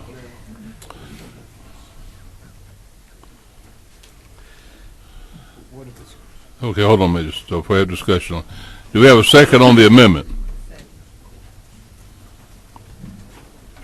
It's been moved and seconded. In discussion on the motion. Discussion on the motion. We have Weldon. Well, if the facility is owned or leased, that would preclude someone allowing the county or to use a building that they have there without a lease. I mean, what do you have to do? Do a dollar lease? You certainly, anytime you have a use of it, whether it be a written document, otherwise I think you have a lease, you give permission to use your property, you've got access to it, or use, I guess you'd say a lease. Can be a lease without consideration. Then that wouldn't be a contract, would it? $1. How about that? Okay. $1. Mr. Crawford. I just wonder, Mr. Chairman, if we might avoid that whole sticky wicket by saying that the facility is owned or under the lawful control of the government entity. If you wish to make that in the form of amendment to the amendment, I'm simply offering a thought for what it may or may not be worth, All Mr. right. Chairman. I'll Good. defer that to Mr. Lindsay. for discussion, purposes on the discussion about the amendment. Any further discussion about the amendment? All right. We have a amendment before the committee. And is there any amendments to the amendment? There being none, the chair will call the question, which is to amend at line 25, striking governmental building, facility owned or leased by the county governing authority, of the county. I'll read that again. Facility owned or leased by the governing authority of the county, period. That is the Lindsay amendment, if I've stated correctly. And chair will call for the question. All in favor of the Lindsay amendment, signify by saying aye. Aye. Opposed, like sign. Motion carries. Any other amendments? There being no further amendments, the chair will call for the main question, which is a due pass of Senate Bill 50 as a committee substitute as amended, LC 295240S. All in favor of the motion signify by saying aye. Aye. Opposed, like sign. Motion carries. We have Chairman Hambrick. That was your bill we were messing around with. You have another bill before us, is that? You do, 383. Thank you. Come forward, please, sir.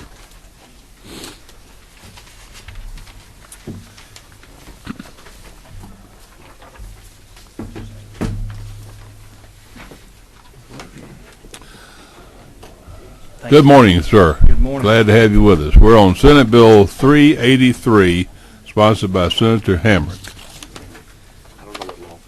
Thank you, Chairman. Senate Bill 383 is legislation that we came out of Representative Jacobs' subcommittee yesterday. It is basically adding additional language to the arbitration code in current law, and with the purpose of making Georgia more attractive for conducting commercial arbitrations between companies doing business internationally. Obviously, in Georgia, we have a good many companies who do business globally, and we would like for companies who don't necessarily reside in Georgia to come to Georgia to do arbitrations. And so this was drafted by Professor Douglas Yarn at Georgia State University, and Professor Yarn also, I believe, drafted our current arbitration code. There is some language in the current code about international arbitration, so this is just an update to that. And Professor Yarn is here and certainly can speak. Why don't you bring him up if there's others who'd like to inquire with Professor Yarn. Good morning. Good morning. Give us your name and your I'm Doug Yarn. I'm a professor at Georgia State University, and thank you for the accommodation this morning, Yes. Mr. Chairman. Just to summarize, the original arbitration act was passed in the mid-'80s. It was sponsored by now Governor Deal. It had a domestic section and a international section. The international section worked together with the domestic part of the arbitration code. This has proved over the years to be somewhat confusing to our to the end users, those people who want to arbitrate in Georgia, and so to make Georgia more attractive for those international arbitrations, we're essentially separating out the international portion from the domestic portion and providing enough provisions to make the international portion stand alone. And that's the essentials of it. You had an example of a company in Georgia already that has wide need, we'll call it, this purpose, and you might want to talk a little bit about that if you have information on that. Well, every company in Georgia that does anything in terms of commercial transactions that are international in scope uses an international arbitration clause, commercial arbitration clause, and those clauses provide that the location of the arbitration be in some place somewhere in the world. This is true of all commercial entities doing business all over the world. So a lot of them go to Paris, a lot of them go to New York, a number of them go to places like Geneva and such as well. But Miami has recently become quite a competitive site for arbitrations between South American companies and others. And our own companies here in Georgia that do international transactions, of course, they sign on to these agreements as well. We'd like for Georgia, from a legal framework point of view, a legal environment point of view, to be an amenable place for people to put this as their location that they're going to arbitrate. Thank you. We have questions of members of the committee. Mr. Jacobs. Thank you. This can either be answered by Professor Yarn or the author. In reviewing the bill after subcommittee and with an assist from Representative Welch, I do have a question about lines 126 through 128 of the bill on page 5, 126 through 128 on page 5, which reads, an arbitration agreement shall be deemed to be in writing if it is contained in an exchange of statements of claim and defense in which the existence of an arbitration agreement is alleged by one party and not denied by the other. Why would it be desirable to have that provision in the code? Well, it's a lot of arbitration agreements in international transactions are done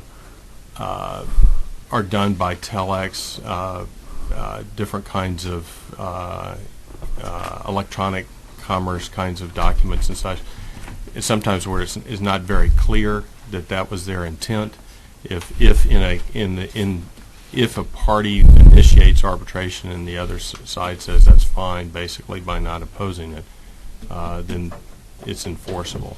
But I think the provision there doesn't necessarily just say that they're, I mean, they may not have asserted a defense. Right. But the existence of an I'm searching, I'm kind of racking my brain for a circumstance in which maybe the existence of an arbitration agreement might not be directly controverted, but nevertheless, I'm not sure we want to deem admitted the existence of an arbitration agreement further to just say that it is an arbitration agreement in writing if it's not controverted. Well, I'm trying to look up some notes here. I wasn't expecting the particular question, so. And I'm not trying to blindside you. Yeah, and this comes from a model law that's adopted all over the world, and so I don't have in my notes here exactly the particular functions of the statement. So let me think about that. Would a bill of lading be something that might contain a clause? Parties that have accepted by the purchase of the item, the fact that there will be potential arbitration on disputes? Conceivably, yeah. Just wondered. But doesn't that? But the I'm sorry. Now I see what it is that. See, an arbitration agreement should be deemed to be in writing if it's contained in an exchange of statements.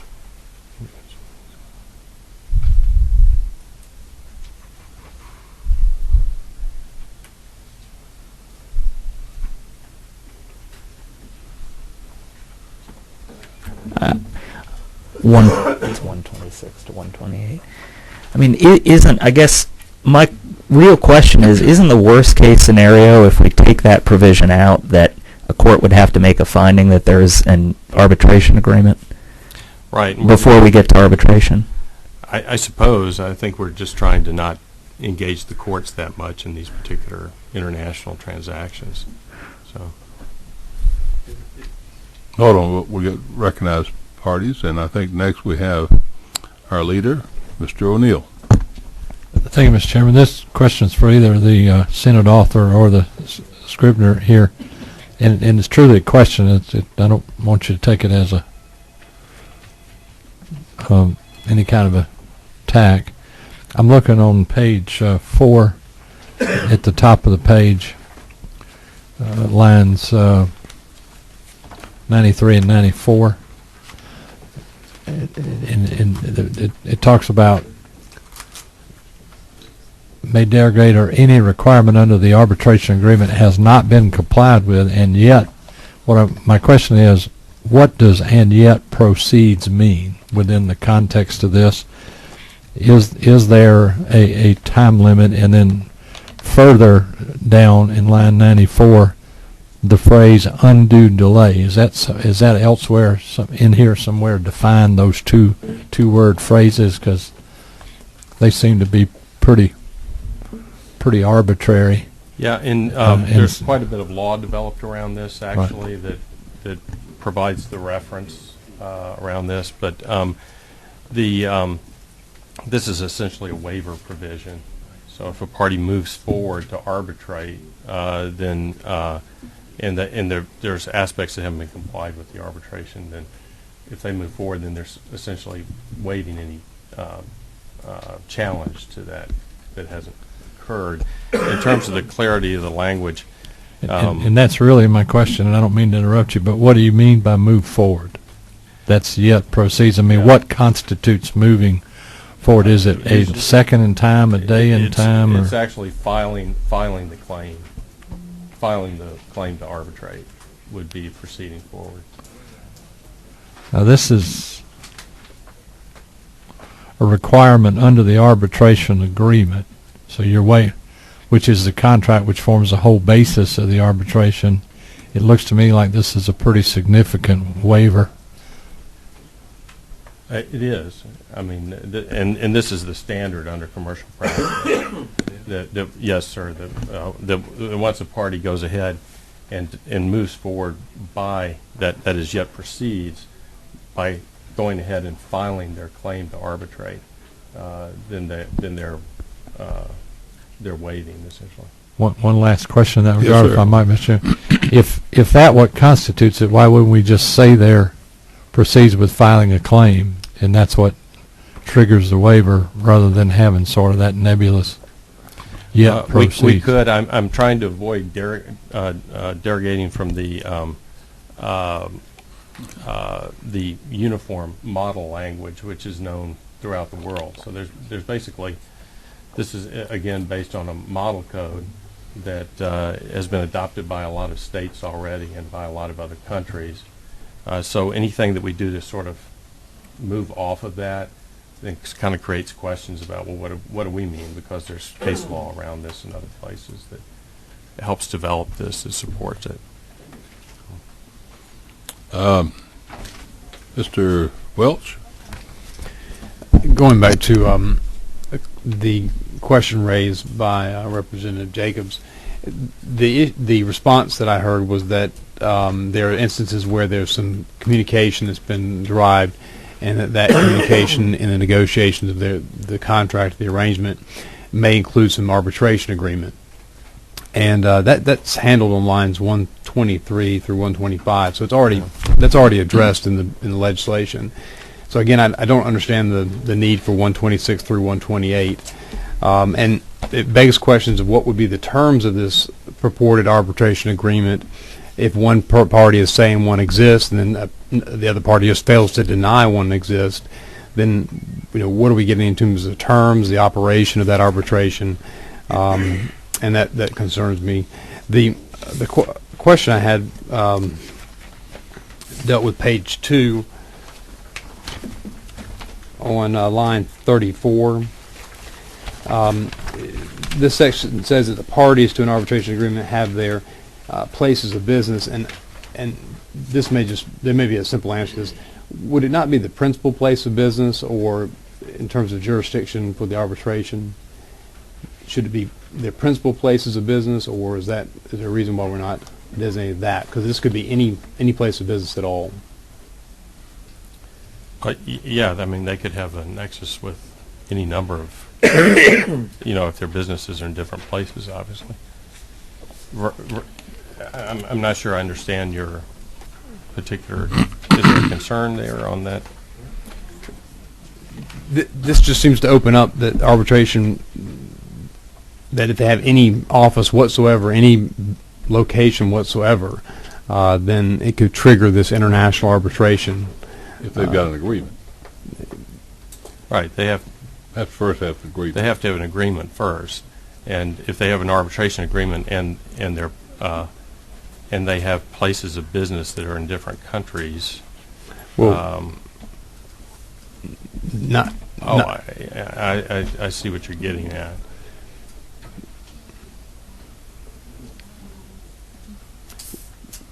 We're determining whether or not it would be subject to this, as I understood it, whether or not the agreement would be subject to this provisions, and one of the, and it will, in the arbitration agreement would be considered international, and this fall under the provisions of this article, this code section, and all the code sections that follow, if they have a place of business in any different country. That was my concern there. Yes, sir. All right. We have over here Mr. Weldon. Is that yours? Yes, Mr. Chairman. And this is addressed to Professor Yarn. This is generally dealing with international law, correct? That's correct. And international law, if I recall from law school, is broadly based on contract. Isn't that correct? Well, in the commercial realm, the international agreements are supported by treatises like the Hague Convention, etc. That's correct. Mm-hmm. And what you're trying to, what I think Senator Hamrick's working, and you're working with him to do, is to establish part of the framework through which these arbitration hearings and will be brought to Georgia. That's correct. And these provisions, that you're a professor, I'm assuming you teach international law. I teach international commercial arbitration. Okay. Occasionally, yeah. And this, let's assuming there's not an arbitration agreement between the parties, the first procedure for the parties in dispute would be for them to go to a court that has jurisdiction over these issues, correct? That would be correct. And then the court would either make a determination regarding whether there's an arbitration agreement. That's correct. And that could that be I guess that'd be a federal district court, generally speaking. Here in the United States, yeah. Okay. In fact, federal law at one level preempts anything in Georgia that we may do that may be contrary to established federal law in this realm. And could you just identify for me and the committee how this is going to benefit us if they would go to a federal district court as opposed to a state court, how this will benefit these parameters and these rules would benefit us here? Well, they can, if the governing law clause of the so you got a form selection and law selection clause in the arbitration agreement. That's or the agreement between the parties. The agreement between the parties, if they have an arbitration agreement and it says it's in Georgia, and if the governing law of either the arbitration agreement or of the container contract itself says Georgia, then this would kick in. And then instead of going to federal court, they could go to the state superior court in order to enforce the agreement. But hardly any of these will end up in courts at all here in the United States or in Georgia. What we're really trying to do is make it so that their agreements are enforceable here, and that we have a set of procedures that are efficient for arbitration, and that they would come here to do that because the framework is set up for them to do that here. They would probably never reference the court at all. Okay. And if I could, Mr. Chairman, yes, just a couple of follow-up questions. Now, New York is a mainstay of a lot of these arbitrations. Yeah. Miami is up and coming, and we want to be in that.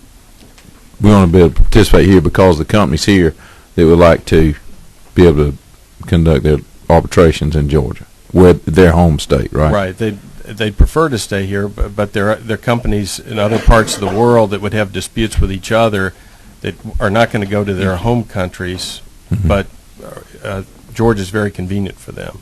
Easy access travel. Because of the travel. Airport. So we're a good neutral place for a lot of other international companies, even those not in Georgia. One more, Mr. Yes, Chairman. Lines 126 through 128, do the provisions that state of Florida and state of New York, do they have this same provision in their arbitration? That's correct. Florida does, Texas does, North Carolina has it, Louisiana has it, Colorado, Illinois, Maryland, Ohio, and Hawaii.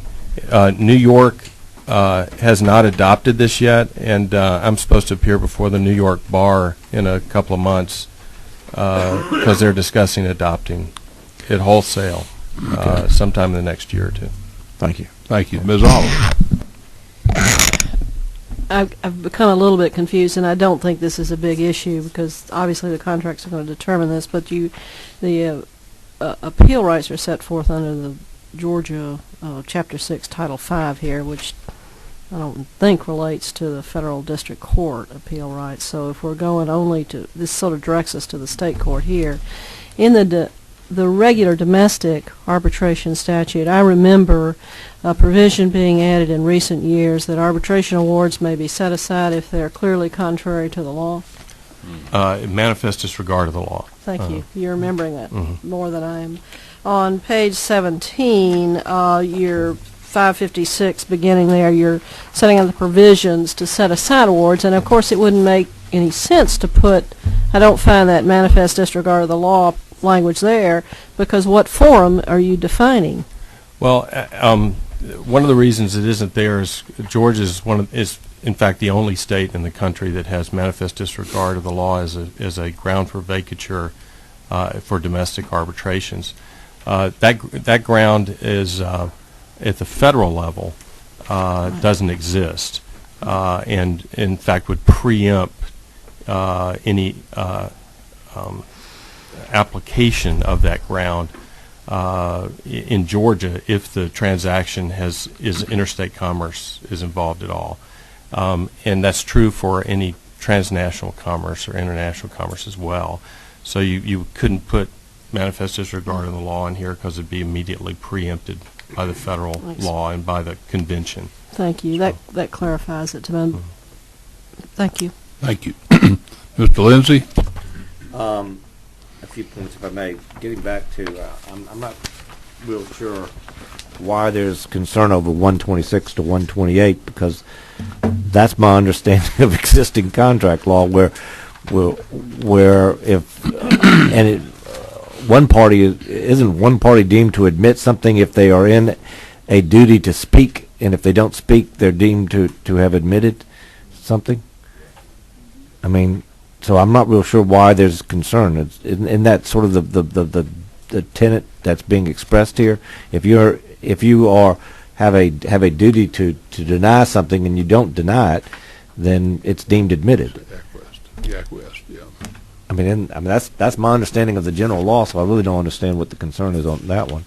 If you got any other thoughts on that, Professor, let me know. If I'm missing something regarding the question, and I do regarding that was raised by Representative Welch on line 34, sort of going back to his question, because I have a similar concern. I want to see this as expansive as possible, and let me sort of give you a scenario and ask whether or not you've got two companies, one whose principal business location is Japan, the other one his principal business location is in France, but they have two satellite offices, both in Panama. If you don't have principal in there, do you defeat the ability to use this arbitration provision? Don't you agree? I'm asking. I'm a leading question? No, I'm asking. I mean, it's a pure question here. I'm just trying to, because I want this to be as expansive as possible. I want it to be used as much as possible. Yeah. I want to add this will be counting toward your end of course grade as we proceed. We don't have the opportunity to do this to a law professor very often, so we take great pleasure in this. this chance. I mean, am I missing something? It's an interesting hypothetical, and I'm sure it happens all the time. But this law has been in place in countries all over the world for the past 20 years, and that's not been a problem. And so the interpretation of this line, I don't think is limiting in that sense. So you could say if there are places of business in different countries, well, if they have any places of business that are in different countries, I suppose. Okay. I'm not looking. I'm just trying to make sure. No, I think it's an interesting hypothetical. So. And lastly, if I may, Mr. Chairman. Yes, sir. Getting back to Representative Oliver's question, real brief question on line 568. Should that be, any judgment considered a final judgment under this part may be appealed pursuant to Chapter 6 of Title 5 or such other court of appropriate jurisdiction? Should we add that? Is that necessary? I guess is what I'm asking. I'm not sure if it's necessary. This is actually drawn from our current domestic provision. Okay. As a way to, if a trial court, if a superior court makes a decision about something in this code section, then how is it going to be appealed upward? And that's the structure of it. All right. No problem. Further questions of the presenters? There being none, we will close all further public comment, and the bill is now in the rest of the committee. Do we have any comments among committee members? There being none, the chair will entertain a motion. Motion is due pass. Do I hear a second? It's been seconded. The Lindsay motion is due pass. Do we have any discussion on the motion? Do we have any amendments? Chair hearing no amendments, call for the main question, which is due pass Senate Bill 383, which is LC 295047ER. All in favor signify by saying aye. Aye. Opposed, like sign. Motion carries. Mr. Thank you, too, members. Senator. Always. I know you are. Yeah. This is the toughest room yet. Well, enjoy this opportunity, Joe. I want to announce that we did not hold everybody here deliberately just to have you in hostage on Senate Bill 292. Senator Albers will call you up now. We were having expectation of some discussions with Senator Albers and another sponsor of a bill similar to this. Why don't you have a seat, Senator? And I want to announce to the committee, out of the grace and goodness of the State Bar, there will be lunch provided to us at the end of the meeting, so the quicker y'all can pass this bill, the quicker we can have a... Or either, I'm sorry. Take action. I should have said take action on this bill. Pardon me. We've been so consistently passing everything, so I said take action. That's right. Senator, why don't you, first of all, speak to us on Senate bill we have before us, LC 295237 ERS. And if you will call. You have a copy? Yeah. Thank you. Yeah, I can give you mine. Oh. Thank you, Mr. Chairman. Thank you, Mr. Chairman. And I do not want to break the streak of this committee today, so I want to stay very positive. I appreciate everybody's time today. I have been working with Representative Hardin, although we have been missing each other this last day or so, to try and reconcile some of the questions in between Senate Bill 292 and his bill that he had put down, which had passed the House, which is House Bill 861. What you see in front of you today in the substitute, which is 5237 ERS, was a swap of some of that language. And this is very similar to what you have already heard in this committee, which requires TANF recipients to pass a drug test. And there are numerous provisions that you've already heard in this committee that I won't be duplicative upon. However, I do want to bring to the committee's attention, if I could, There were some differences between our bills, and I would ask your favorable consideration to re-sub back in the 292 language for a couple of specific reasons before I talk about the whole bill, if I could, Mr. Chairman. Right. Do we have something in writing is the question on that point as far as the provisions you're addressing that may be proposed as amendments? Correct. What I'd like to do is, my aide here has got some copies that he will hand out that highlight the differences between 292 and 861. The bills in spirit do the very same thing as far as requiring a drug test for TANF recipients. I think the difference relies around specifically, I had worked with a couple of different groups, those in the special needs community, those with the elderly and nursing homes, as well as work with the department for utilizing a swab test, which is a much cheaper and more effective solution, as well as a few other areas that are outlined in the memo that is being passed around.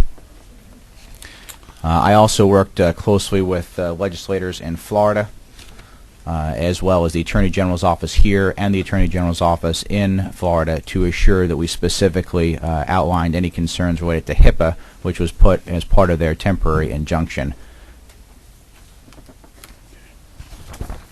Yes, sir. So you'll see those being outlined. There are 10 specific areas, and I think if you look at the bills, the crux of the bill does the same thing. Mine does have a fiscal note attached to it as well. It does show a positive savings to the state of Georgia of $103,000, although candidly, Mr. Chairman, I believe that to be quite low. The state of Florida found results of $1.8 million just in the first quarter of the savings that they had found. And I don't want to be duplicative, and I'm sure what Representative Hardin had already so eloquently told this committee, but this is a pure ideology bill if there ever was one. This is one where we believe that we are going to have folks be responsible and accountable for their actions, or they are not. I can't remember how many drug tests I have personally taken over the years, but most recently I took one through my private employer who pays me a wage, and with that wage I pay Georgia taxes, which help fund social programs. I also took one for being a firefighter, where I do not get paid anything, but I do joyfully serve other people to protect their property and their lives. To apply that same methodology to those who are receiving a benefit from the government should be the same. It's simply leveling the playing field.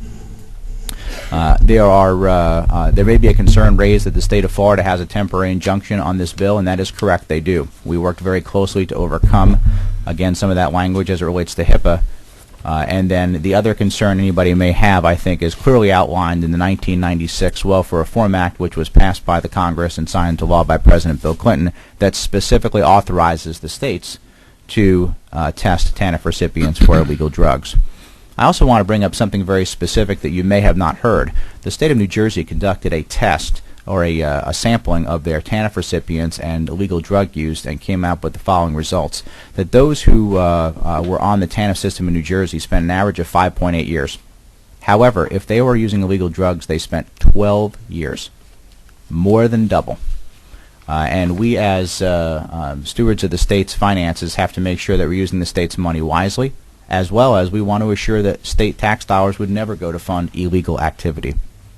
I think it's important that we apply same standards in the private marketplace, civil service jobs, as to those who would be receiving any free government benefits. We also assure that in all cases children are protected, to make sure that only 1 out of 2 parents would have to pass a drug test, or another guardian could pass it as well. And I think that there will be other people who may want to talk to this bill who I believe will agree that in Senate Bill 292 we worked very hard to assure we address the concerns that people have brought to us, specifically relating around children, elderly, nursing homes, special needs, disabilities, etc. Thank you, sir. Any questions of members of the committee? Yes, Ms. Dobbs? Thank you. Bring your mic around, please, Dan. Thank you, Mr. Chairman. I just have a few questions. You mentioned $103,000 savings, but aren't all TANF funds 100% federal funds, and how will this really save Georgia taxpayers any money? Well, I think if you look, the fiscal note is, was it in your package? Don't know that we have that in our package, no. I think what happened, as I'm aware from talking to Mr. Jacobs, the bill that was passed the House, which was House Bill 861, was taken as a full, complete substitute to your bill, Senate Bill 292. Mm-hmm. Is that correct? That is correct. And so what we're dealing with is just what we had of House Bill 861 before us. We do not have in our package, because of the substitute being made, your actual Bill 861. Okay. His bill's 292. His bill is 292. I'm sorry. I misspoke. Senate Bill 292. No worries, Mr. Chairman. I did talk to, just let me finish up that, Representative Jacobs says the committee was going on, and he did express wanting to pass that bill, and I appreciate that, but I think to reconcile and to make sure these bills are as accurate to meet the needs, I'd love to sub that. I think what we're going to need to do, regretfully, because we do not have what is your bill before this committee, you have a right to present that as a substitute to the committee for our consideration. But not having it, I know there's a number of things in here that call for what appears to be extensive language. And you notice what we did this morning is where we have something that may be tweaked. We do try tweaking it. Right. But if we got major parts, we're going to have to probably have that as a document in front of us to look at and review. And I'll leave it up to you. If you like, we're going to have a meeting on Tuesday after session. We're still within the time frame. There's nothing to stop us getting that heard at that time. I know there's a number of people here who have signed up, but I'll first let you make your decision, what your wishes are, and we'll sort of be guided by that. Thank you, Mr. Chairman. And Ms. Dobbs, I'll be happy to provide you with the fiscal note so you can see in more detail of how the Department of Audits came up with that number. But could you answer my question about the federal funding? Is TANF actually 100% federal funding? Is that correct? That is, well, I guess what you call federal funding. It comes from our citizens anyway. But I'm not going to speak to exactly how they came up with their findings. I'd rather let you look at the report so I don't speak out of turn. Mr. Chairman, I'm sure we can make a lot of edits to the bill, but there probably more than you and their committee might be feeling comfortable at this time. So I will bring a substitute back to you on Tuesday and just ask the committee members if I could send it to you ahead of time for your favorable review. We can get it to Susan Baker, and we will have it distributed to everybody. Susan Butler, Baker, Butler. I keep doing it every time. I knew it was Susan Baker years ago, and I can't get the name out of my head. Susan Butler. And we will have that distributed. But I'm not going to close off. If any of you want to speak to the bill, I know you've been waiting patiently. I'm not going to stop that. So I'm going to go through the list and ask if you are wanting to address the committee. You're free to do so. Neil Kaltenaker. I'll wait until Tuesday. Okay. Frank McCahey. I'll wait till Tuesday, Mr. Chairman. All right, thank you. Shelley Centerfit. Thank you. Linda Love. I'm sorry. Yeah, I look like you wait. Okay. I'll be glad to wait till Tuesday. Nancy Petra, if you're here. I'm here. I'll be glad to wait till Tuesday. Okay, and Wendell Phillips. I'll be glad to wait till Tuesday. Thank you. Anyone else who feels the need to speak to the committee at this time, we'll be glad to entertain you. If there is no one, and I have a button pushed over here, did you want to comment? You wave? Okay. That, I believe, concludes the business of the committee today, and we would need to make a motion to table, I think. Let me ask for the committee. Be quiet. I want to find out. Quiet, please, for a minute. We're not through yet. Wait. Quiet, please. Quiet, please. Quiet, please. We will need to have a motion to table Senate Bill 292. There's been a motion to table till Tuesday. Any further discussion on the motion? Signify by saying aye. Aye. Opposed, like sign. Motion carries. Thank you. Business concluded.